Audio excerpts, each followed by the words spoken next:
All right, ladies and gentlemen, welcome to Let's Talk Real Life with Nader Manning.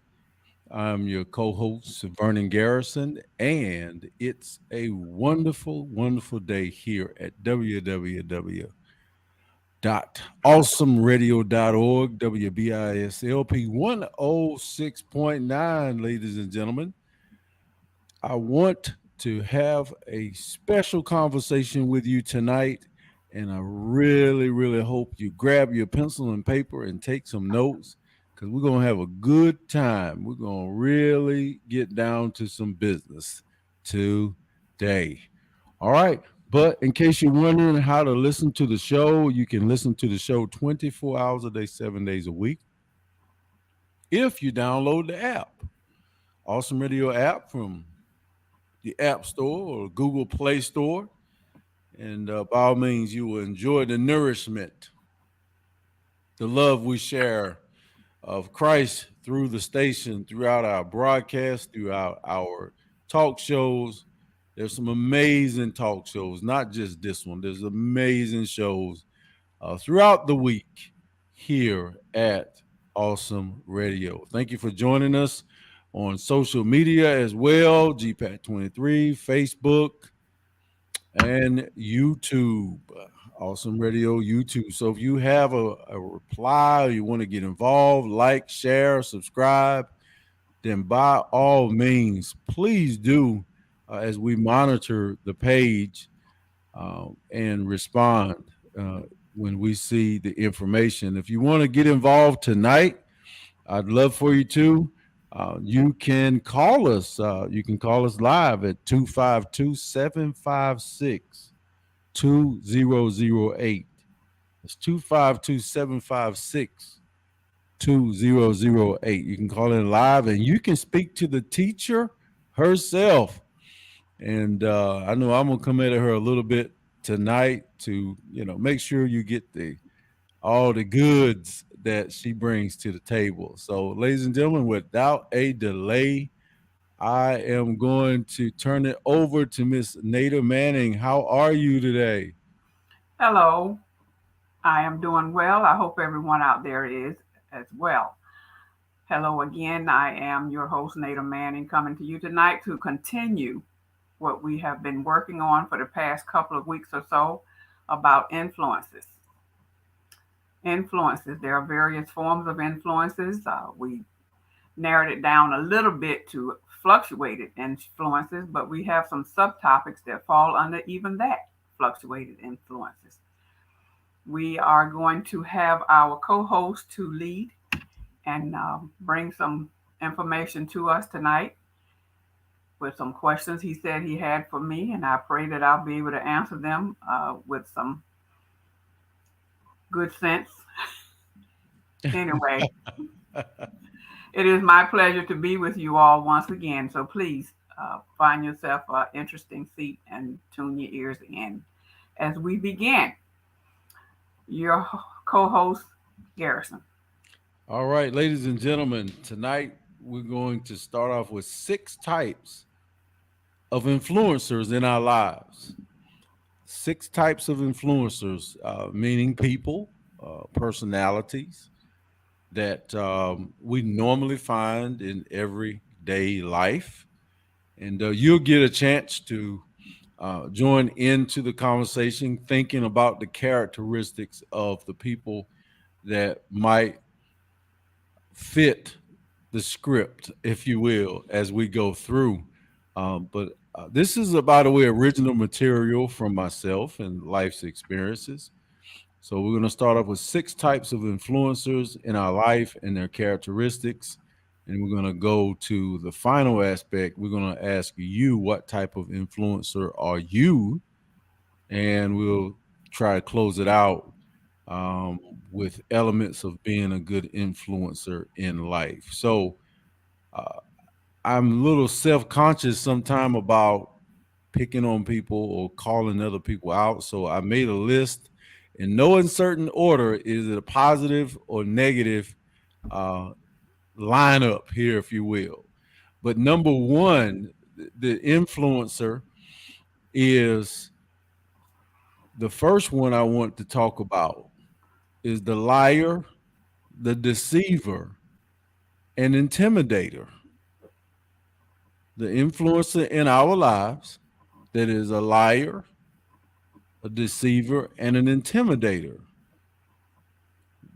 What would you think the description of a person that uses those tactics, sometimes by nature, Miss Nada?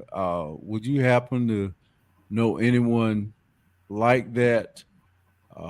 In or have you experienced someone that habitually or regularly use lying and deceit and sometimes intimidation to get you to do things?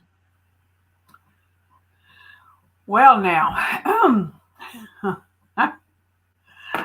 the list can be right lengthy. Oh my goodness Um, gracious. Sometimes, and I don't know if this is an excuse, and I don't know if they still use it today, but back in the day, they were called lying, stretching the truth. Just Hmm. stretching the truth a little bit. That's what they used to say back in the day. Um, Uh-huh. because I'm thinking that the word, even though it means the same thing, it has a better. I think the person that's listening would have a better, a more positive feel about, instead of just coming right out flat out saying, you know what, you just a liar. You're always lying. And then you can just twist it a little bit to make it sound a little bit better and just say, I think you just stretching the truth a little bit. That's what I think. You just stretching it. It seems like it does not um, hit them as hard as you flat out telling them that they are a liar. So there are people in my life that I've met along the way where I had to do some of both. Um, some people you have to just come right forward, point blank, hit it right on the head. You're lying. And then those that with personalities that might be a little bit more softer, where they might be in a position where they're at a crossroad, whether to tell the truth or to tell a lie, and they don't want to hurt this one's feelings or that one's feelings. And so they tell a little white lie, uh, so to speak, stretching the truth. The bottom line is you want to be forward with the individual. They need to know, in my opinion, they need to know that you know, or I know, they needed to know that I knew that they were not being honest. I wanted them to know that I was on to them, that they are not going to get over, so they may as well stop it. Sometimes when you don't confront the individual and just let it ride like that, they don't think they've done any harm. They think they've gotten away with it. And they will continue to do it, not just with me, but with other people. It's always best to me to come out, find a way to gently tell the individual that they're not being honest. So yes, I've had it in the workplace, I've had it in my personal life, I've had it in my family, but I've had it in just day to day, mostly on the job, um, where I've worked in several different locations, and people are just, I don't know, they just find it necessary to just maybe, and some of them I think they do it so habitually until they don't even realize they're doing it. And those are the ones that need to be called out on it. Because I think that it's best to let an individual know in case they slipping, they need to know that what they're saying or what they're doing is not the way it should be. And if you don't confront them about it, then they'll continue on doing what they're doing, thinking it's all right. Well, she didn't know, so that's not the case. When we know better, we're supposed to do better, and sometimes we have to let a person know when they're not doing better.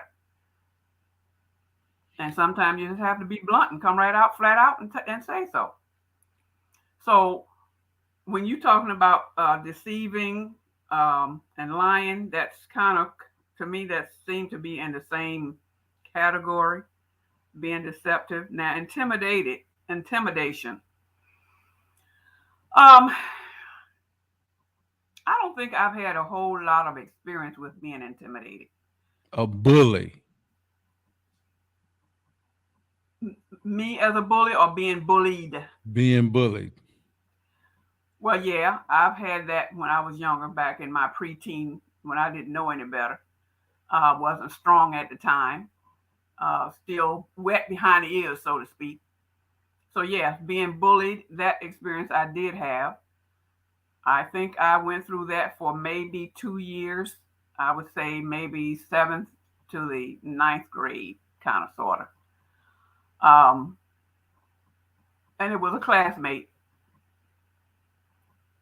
How did I handle it? I eventually got up enough nerve because I was bigger than they were. So I realized I don't know what this peewee gonna do. This little peanut is trying to do, but I finally got enough nerve to confront him, and it was a boy. To confront him and tell him that I was no longer intimidated by him. Well, we didn't use that word, but I was no longer afraid of him. And if we wanted to get at it, hey, I was a tomboy anyway, so we can go at it if we want to. But that was then when I was, like I said, seventh to eighth grade. Um, so that intimidated. But other than that, I can't really think of a personal experience of being intimidated at this time, because as I grew older, I just didn't let anything like that bother me anymore because I had matured. Now, someone might say to you that I intimidated them, but it wasn't intentional. Sometimes some of us intimidate people, me personally, because of my size. I'm a big girl, and I've been a big girl for years. And to be a big girl and to be knowledgeable of a lot of things, I'm not going to say I'm smart, but just being knowledgeable of a lot of things, and they know that I'm knowledgeable of a lot of things and accomplish some things, they become intimidated. But it would not be intentional. So sometimes that happens to some of us where we just living life, just going on about our business, and it's their problem if they're intimidated. What can we Right, do about that? right. Well, all right. Thank you for your response. I'm not going to do a lot on those. I'll just pick one aspect of the liar, deceiver, bully, or intimidator. I think there's a big difference between telling a white lie and just lying. I think the deceiver is on the verge of, to me, trying to cast spells, be slightly evil about it, and maybe even laugh with a little wickedness behind it when they're playing different people and they're dropping little nuggets of truth in a garden of cesspool, if you will, trying to make things that are terrible look good, and trying to get you to partake or to modify your actions as they try to influence you. I said I wasn't going to say much, but you just heard my putrid example of a deceiver. To me, is next to being evil. Uh, really, and I'm not saying that lightly. Intimidator, the same thing. A boisterous bully, a weak tormentor who has decided to control somebody else's life just because of that statue or position that they're in, and they could be 80 years old or 8 years old. So, anyways, now that I said all those weird things, yeah, the most important thing that Miss Nader was talking about is confronting those that type of person and not enabling them to do it over and over and over, because they actually go into character like they're in Hollywood, and they learn to believe what they are saying to sell it to you. And speaking of sales, we go on to the second personality in a positive way, and it's the salesperson. It's the person that's always got a good idea. If you say an idea is, now that can be annoying, okay? But if you got an idea to go somewhere, they're gonna say, well, how about let's go? How about let's go here and let's go do that? Sometimes this salesperson, when they're influencing and they're in their persuasive uh, swagger, they'll want you to do something even more. They'll one up you. Yeah, well, wow, I like to do it this way. So I like to order this when I buy it. It's almost like they want to influence you to eat what they're eating or Go go where to they a want to new go. restaurant, go to a different place or spend a certain amount of money. And they will, laugh at you a little bit. I don't see how you can eat that. I like mine with this on it. I like mine hot. I like mine cold. I like man. So, but that's altogether a person that, and then they will try to get you to make a quick, spontaneous decision. So it's all about, okay, I'm gonna say this and I'm gonna turn it over to you. It's all about how well you trust that person and if you're willing to follow them when they're trying to influence you. Okay, go ahead. Wouldn't you say that that fall in the category of being toxic? That type of thing when they're trying to persuade you to do things. Um, and it's not always a good thing. If it's toxic, it's most likely going to be a negative thing. Like you just described about let's go here, let's eat this and that. Come on, let's try this. It becomes toxic in that they're trying, to me, sounds like they're trying to control you a little bit. Well, if They they get want, arrogant about it, if they yeah, get arrogant about it, yes. I don't think it's toxic if you go into the state fair and you try to get somebody to try a some ice cream that's laden with jalapeno pepper. I mean, I actually had never tasted that hot ice cream before, and it was not going to become a dish, but I followed the person that recommended it. So, and it was just a once in a lifetime thing. Now it was hot, so I probably won't get it again. I also tried the Krispy Kreme cheeseburger. Okay, I tried that. So I'll leave it mostly on the positive side. If people are just trying to get us to experience new things, I think that's okay. And go different places as long as they, you got to think about it. If they spending, who money you spending when you're doing that, you know what I'm saying? So yeah, it could become annoying first that they're always trying to get you to do things their way, and then it can become toxic if, but there's another other category of salesperson. So in this one is a positive salesperson is a presentation that you kind of like, that you're okay, interested in. So okay, that's the positive one right there. Um, so we're looking at that salesperson as persuasive, and like I say, they always got good ideas. Hey, I got an idea, and that's not, to me, not always bad, but then, the salesperson that every time they get something to sell, whether they stole it or not, they in your face with it, and that part right there, you know, you're just not always interested in the things that they uh, bought. Guess what I got? Guess what I got? yeah, All right. all Well, if we're right, done with that one, I got number three here. Um, like I said, these are in no certain orders. Number three is to me a positive one.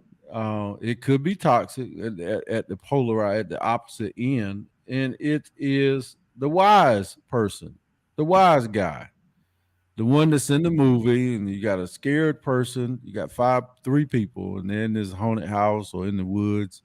You got three people, and one of them is scared, one of them is screaming loud, and the other one's trying to build something to get them out, and then you got another one that's trying to figure things out to help you. Hey guys, let's go this way because we did this, and this is this, that, and the other, and blah blah blah. So you got this navigator here, a tour guide, um, a very helpful person. And then I took the wise guy and I blended that in with somebody with wisdom who can be very helpful if you listen to them. And a lot of times they may or may not share wisdom with you. They may share a fact with you, but they may not share wisdom with you unless you're in the right teacher student mode, or hey, let's sit down, or the timing is right. A wise person can be a very good comforter in your life in crisis when you're chaotic and you've been reacting and you don't know how to respond, and they can respond. uh, they can inspire you to take your time, slow down, help you manage your anxiety. They can also recommend that you save money rather than spend money. Uh, and one of the things that a wise person would do that a lot of people don't realize, before I turn it over to Ms. Nada, is they will put a modest amount of space in between you and them, and you don't know that they intentionally did that for your good and maybe for their safety as well, because there may be someone that's working around you or with you. They'll put enough space in between you and them to keep a decent or what they consider a healthy relationship. When you cutting up, when you cutting up, they will adjust the space around you to make sure that they can still support you, but the collateral damage is, minimized, if you will. They may pick you up, but may not take you home. The last thing I'll say is these wise people, the wisdom laden people, are great, could be great coordinating and linking people who can link you to services or other people that can be, other influences that could be wholesome contacts in your life. But they're the third person. You think about right now, who are the wise people? They won't talk while you talking because they ain't trying to out talk you. And every time they say something, you got a good idea. And oh yeah, I know about this. I know about that. And you, right, instead of telling them that you know stuff, they'll just kind of digress because what, you already know everything. So why are they gonna show you a route um, to a systemic problem when you just want to scratch the surface? Okay, Ms. Nada, what you say you about the wise person that's in our lives? Well, I want to focus on your elements of being a good influencer in life. Um, when I think about, like you said a few minutes ago, about teacher, the influence of a good or bad teacher is never erased. The influence. And I thought of that as you were talking because number one, you brought it up. Number two, it is near school time again. And the influence of a good or bad teacher is never erased. Now,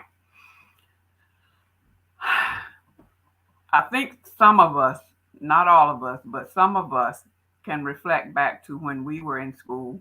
We had a favorite teacher. It was something about that teacher that just stuck with us from that day to this one. I know I had one, and it was my English teacher. I'm not 100% of what her name was, and I forgot what grade I was in, but I was up middle school or high school. And she was, to me, the most patient, caring teacher that I had that really stuck with me. Her influence on me was that's what made me decide when I grow up, I want to be a teacher. Well, little did I know that being a teacher is a wide category. You can be a teacher in many different things, many different ways. But at that time, I only thought about being a teacher like she was, which was in teaching students in public schools. Well, lo and behold, that influence carried me to this day because I have had different levels of teaching throughout my career, throughout my college days, the whole nine. Is a teacher is someone that can really lead. You don't have to always stand up in front of a crowd to teach. Your lifestyle in itself can be a teacher to those who are watching you. That right there, to me, speaks louder than words when your actions are demonstrating that of such an individual of good character, um, good traits that others will like to pick up, male or female. That to me is being a good teacher without a whole lot of effort. You're just being you. You're just going, like I said, from your day to day. Now, you also have those teachers that have not so good of an influence. Everybody's not born to teach. Okay. A lot of people have the desire to teach, but the influence that you portray while you are teaching whatever you are teaching will show your listeners or your students just how effective you are and as you're teaching them whatever it is you're teaching them, whether it's a trade, whether it's a game, because you have teachers, different kinds of teachers. You have mentors, you have coaches like yourself, you have scholastic, which is academic teachers, and then you have us parents. We're teachers. We are teachers. Might not be teachers by label, but we are teaching because we have children. And we're trying to teach them how to live their life, what's right and what's wrong, going back to the lion and the bullying and all of that stuff. We as teachers are supposed to tell these students or these children what not to do and why not to do it. Above all else, we want to teach them to be honest. Don't live your life lying because it's not going to get you very far. And one lie leads to another. And then the truth be told, when you tell a lie, you got to remember what you said so you won't get it wrong the next time you tell it. If you tell the truth, then you won't get it wrong. But if you're going to lie about it, then you're going to get your words mixed up because you're going to forget what you said. Right. It works. Okay. Well, thank you for your commentary on that. We're going to number 4.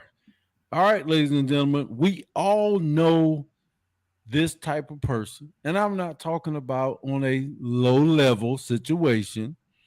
I'm talking about in an extreme type person that's what Miss Nada calls toxic.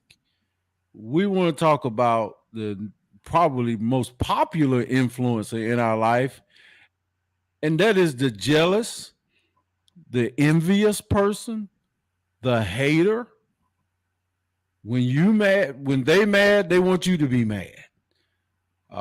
When they got bad experiences, they want you to experience the bad experiences. They start rumors. They set traps. If you're doing something good, they actually want to find a way to hijack it. They want to find a way to get in there. They don't find a way to collaborate. I'm not talking about those who come in and support you. If you're really going to support somebody sometimes you'll just go there and stand beside them and shut your mouth. Sometimes you'll just let them know, hey, I'm here.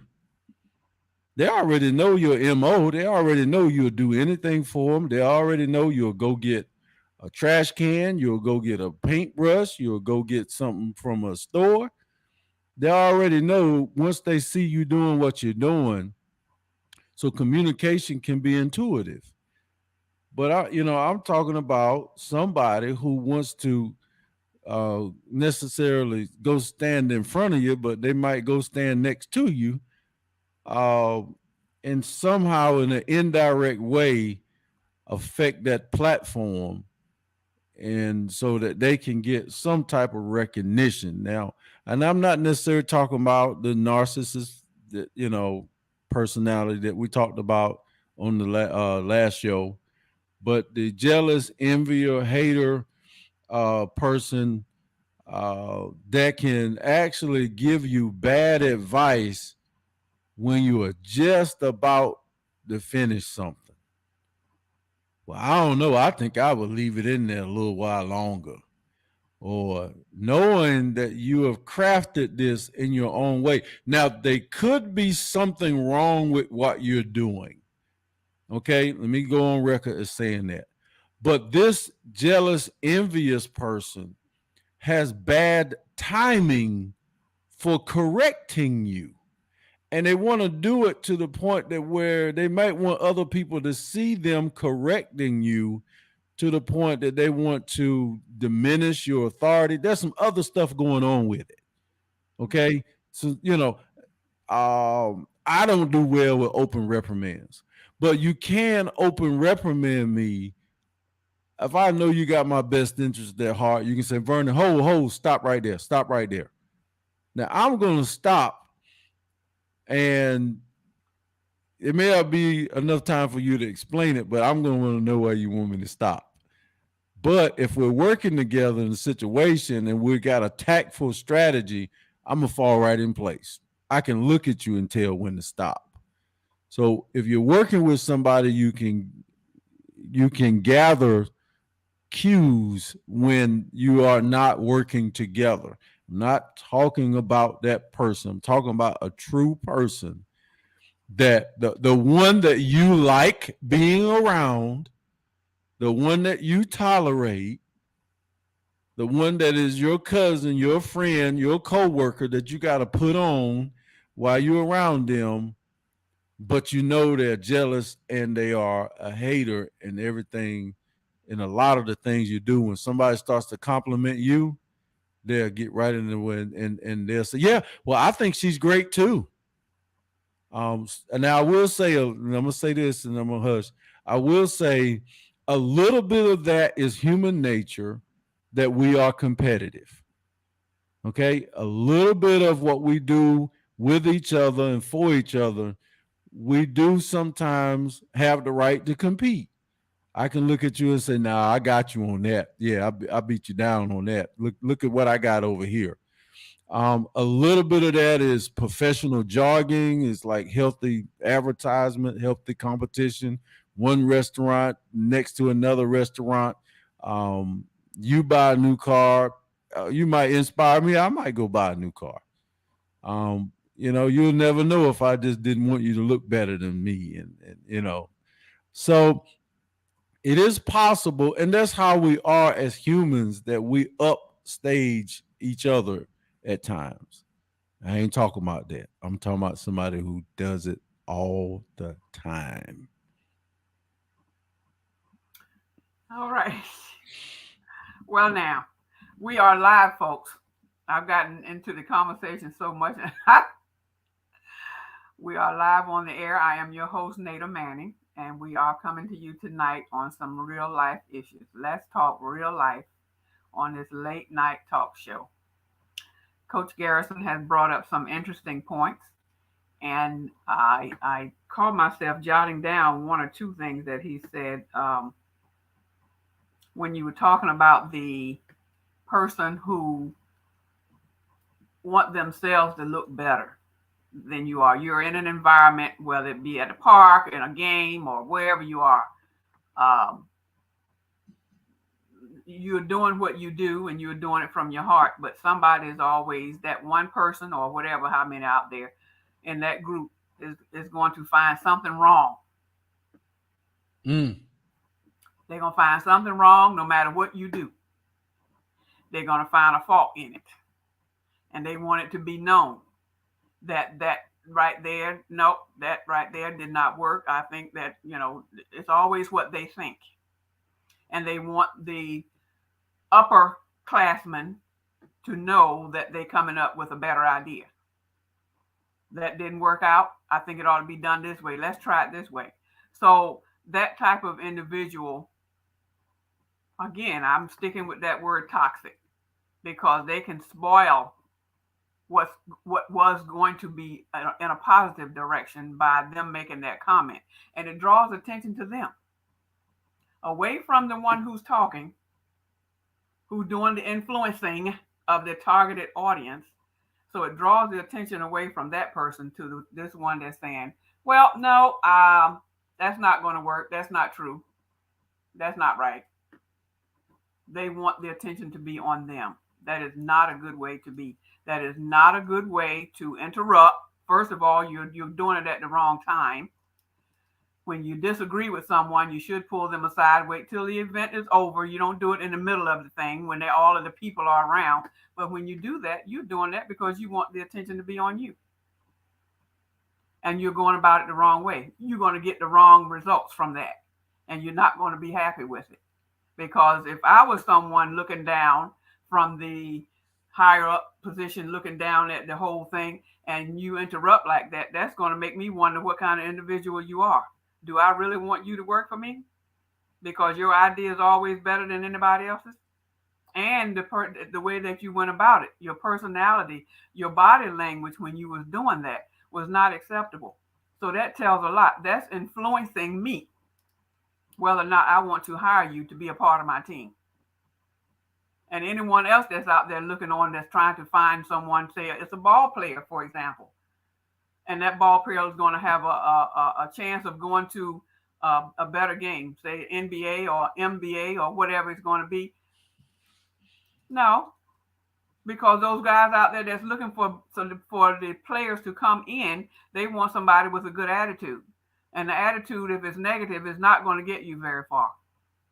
If they're telling you that you're only going to play ball, you have whatever shot game you want to make, whatever baskets you want to make, and you're going to go and try to make all of them and don't give nobody else a chance to do it, that's being a little bit much. That's being a little bit more aggressive. But to the one that's doing it, what you're doing is showing them that you can do.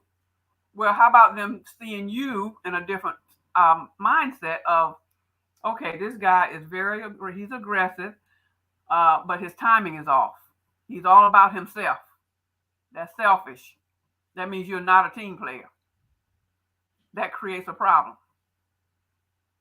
Because in today's world, it's all about teamwork. It's not about one work. It's team. Mm-hmm. So we have to be careful with that, folks, as you're listening to us talking tonight about influencing. All of these aspects is part of influence, and you want to make a good impression when you want to do that, and you have to be careful how you do it. So in order to do that, on a spiritual level, you just might want to consider praying. It makes a big difference when you're about to make a big step in your life. You pray about the thing. You want to make sure that you're in line with what God wants you to do, because he will make it all right for you. He will change your attitude if it's a negative one, and he'll change it in such a way you'll be wondering yourself, well, well, I didn't do that. Okay, well, that's not the way I thought I was going to do it, but it's all right. There you go. Amen. All right. Well, I got two more, and then it's all yours. All right. Number 5. Likely you have someone in your life, and they could be annoying, but it's necessary.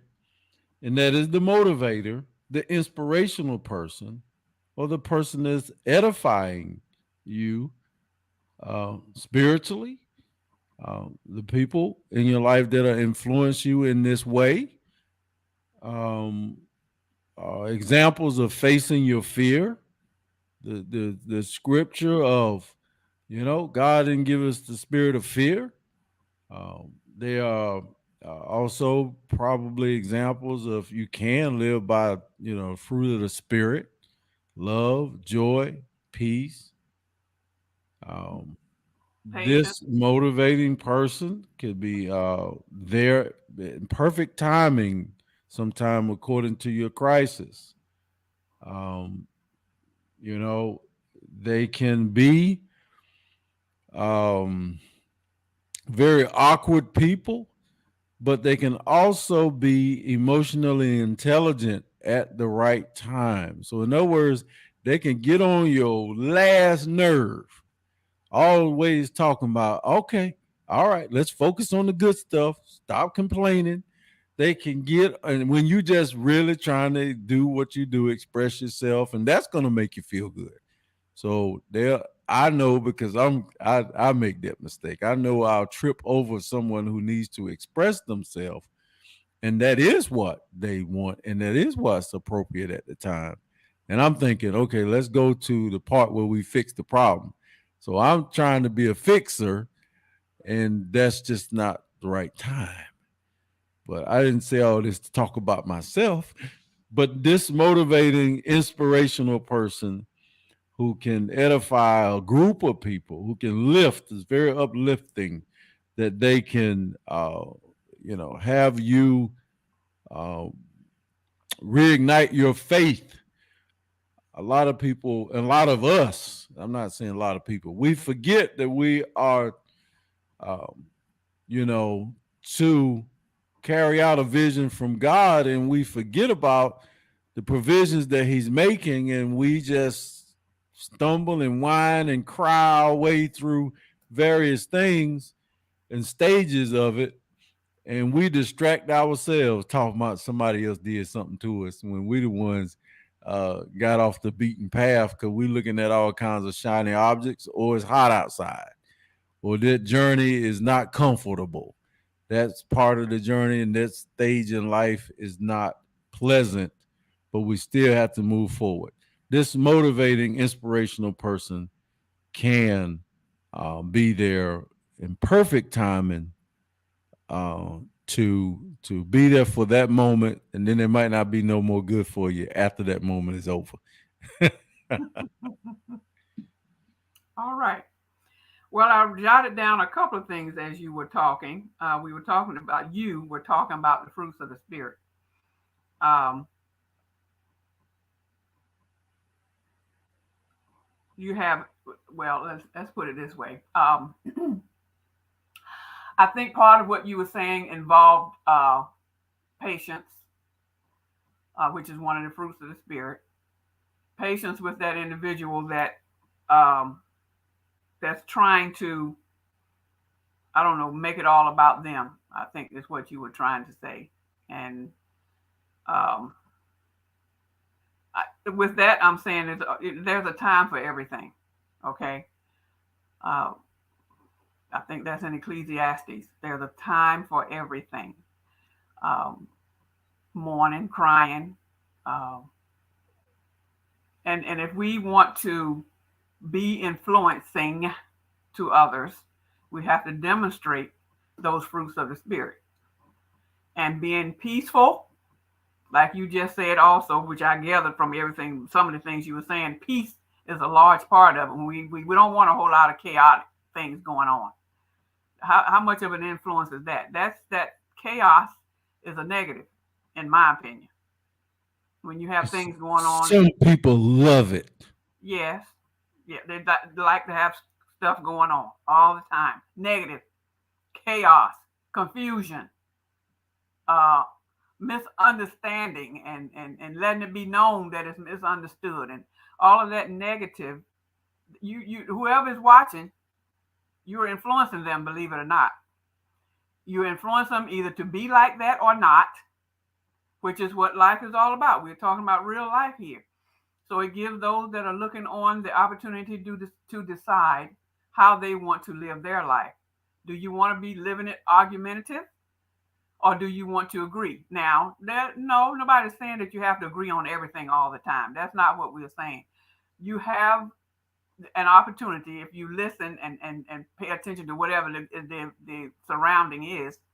You'll have an opportunity to voice your opinion, but you want to make sure, like we said earlier, Coach was saying earlier about wisdom, you want to be wise in the time that you choose to voice your opinion. You don't just blur it out and just be rude and obnoxious. There's a time for everything. And if you want to influence people and be a good influence, then you choose your time wisely and whatever you're going to say or do. Because you just can't do everything all the time. Right. That's where the patience come in. And in order to keep peace, which these two things are part of the fruits of the spirit, in order to keep peace, you have to learn how to be patient. And that's with anything in life.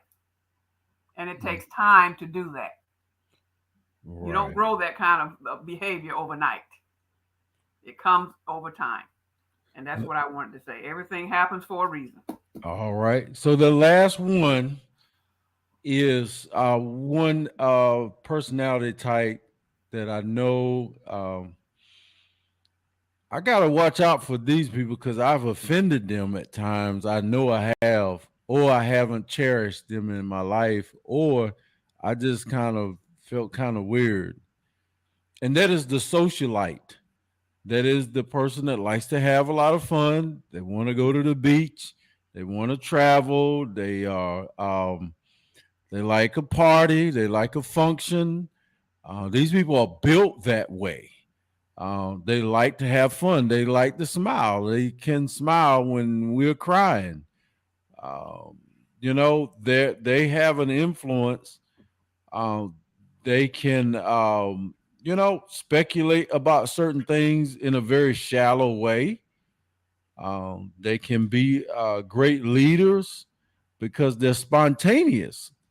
Some of us that are so serious, sometimes we take a million minutes just to make one decision.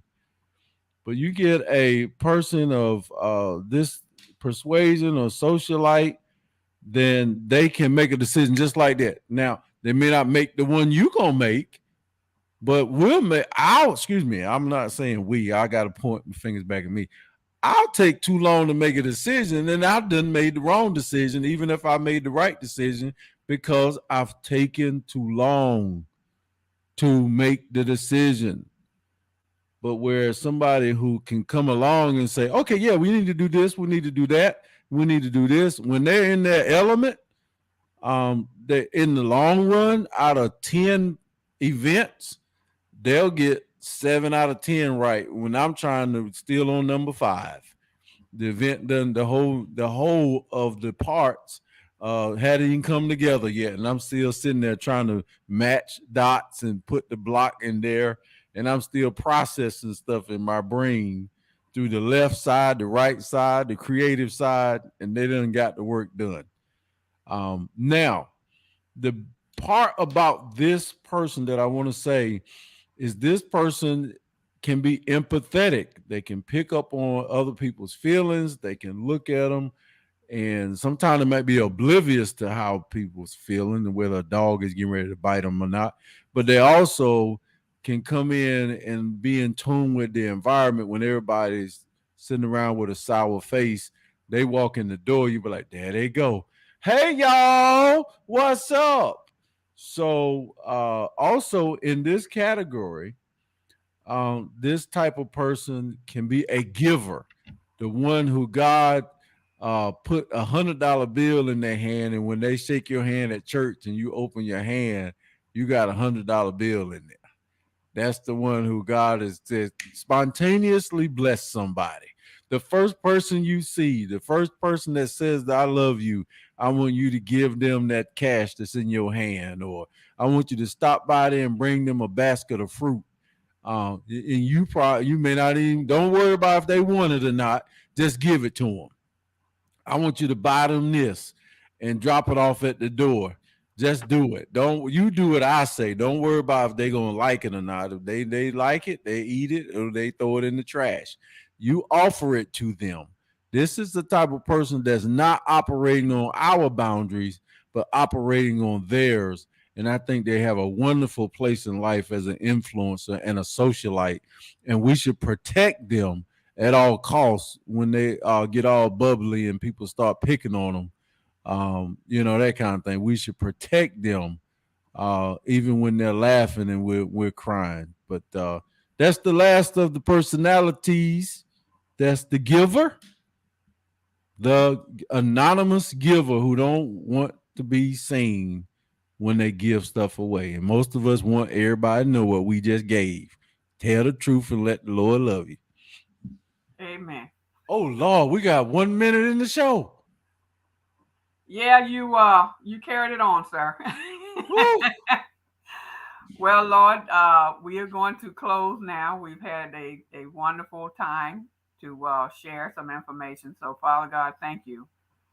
Thank you, as always, for allowing us to have this time for uplifting our spirits, to bring forth some life truths. And to all those listeners out there, I pray that you've heard something to encourage you, to influence you to go in a better direction. I won't say different, but maybe a better direction, depending on where you are in life. May God continue to bless you as you continue to walk and talk and live. Live, love, and laugh so that you can have a prosperous life. God bless each one of you. And hopefully you'll have a good rest of the week. Until next time, you take care. Amen. All right. And Well, so, thank you. yes. I'm going to say WBISLP 106.9 FM. Hi, this is Monica of Journeys Transportation, and I listen to Awesome Radio. For World, this is The Sift. I'm Myrna Brown. Hi, Janet